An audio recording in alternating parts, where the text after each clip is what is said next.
Badan Meteorologi, Klimatologi dan Geofisika, BMKG, menjelaskan, penyebab gempa magnitudo 7,5 mengguncang Taiwan pada hari ini Rabu 3 April 2024. Menurut Kepala Pusat Gempa Bumi dan Tsunami, Kantor Pusat BMKG Daryono, gempa Taiwan diduga dipicu aktivitas sesar longitudinal valley fault di bagian utara dengan mekanisme naik, thrust fault. Yakni, gempa berkekuatan besar itu terletak epicenter di laut, pada koordinat 23,80 derajat Lu 121,67 derajat BT dengan kedalaman 11 km. Diketahui, gempa magnitudo 7,5 yang berpusat di Taiwan, menimbulkan kerusakan sedang hingga berat 7 hingga 8 mm. Hal itu juga dibenarkan, Pacific Tsunami Warning Center, PTWC.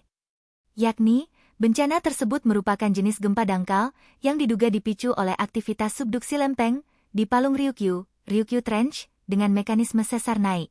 Lembah longitudinal di Taiwan Timur, merupakan lapisan aktif antara gunung berapi Luzon Busur dan bagian benua yang mencakup pegunungan tengah, tulang punggung pegunungan Taiwan. Adapun lembah ini sangat aktif secara seismik dan mengandung banyak struktur aktif. Yakni, yang paling penting adalah sesar longitudinal valley, salah satu struktur paling aktif di dunia.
Download Tribun X sekarang, menghadirkan lokal menjadi Indonesia.